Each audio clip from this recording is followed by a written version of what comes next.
So these two things together make belief in the supernatural much, much more likely. And across the world, people have believed in one God or another. When some awful crop failure happens and you go to the person in your village, why don't we have any food? It's like, well, we didn't give enough offerings to the gods of the wood, to the gods of the sky. Then, when people give the offerings to those various imaginary gods, and then the crop's better the next time, that reinforces belief in that supernatural phenomenon, which is absolutely great, so long as it doesn't harm the individuals in question. I'll tell you why it's great. Because humans naturally cooperate in small groups. Are you upset? Because if you've got lots of neighbouring families, you can keep track of everyone's reputation for whether or not they cooperate or not. If people default from the cooperation, then one person will end up getting kicked out of the group. And when those people get kicked out of the group, they are much less likely to survive when they don't have the collaboration of everyone else. This is why we have evolved to rein in our selfish urges, because we know through trial and error that if you get cast out into the wilderness, you're unlikely to pass on your genes. I'm talking about back in the Stone Age. We have the welfare state now, so some people can survive. But the point is, through history, we evolved these capacities in order to keep ourselves getting on well with our community. Now, our ability to get on with a bigger and bigger group of people to whom we are not related stops at a maximum number of about 150. That's the Dunbar number. Across history, that's where groups would tend to stabilize. If they got bigger than that, they'd break into two and then go off separately.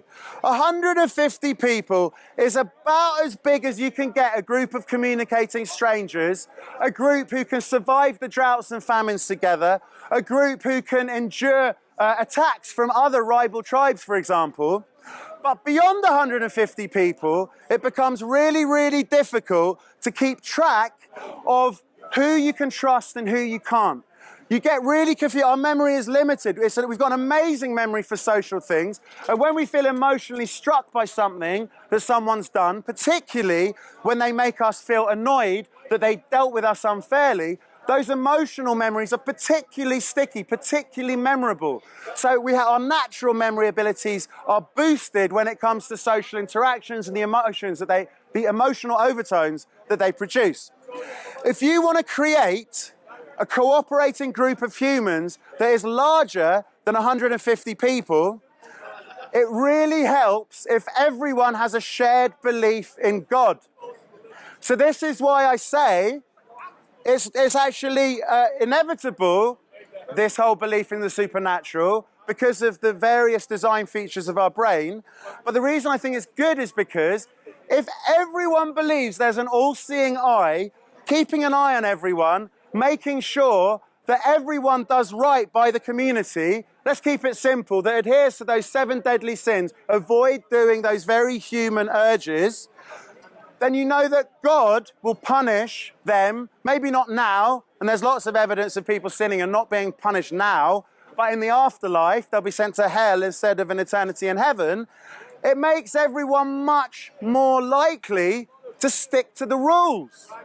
Do you get me? Do you see where I'm coming from? So I think for years and years and years and years and years, religion has paid huge dividends in terms of regulating our ability, supplementing our natural ability to rein in our selfish urges. So I've thoroughly enjoyed speaking to you all, ladies and gentlemen. Thank you for listening. It's been a bit fractured. It's been a bit broken. I wrote a book called The Science of Sin. It comes out on the 12th of July.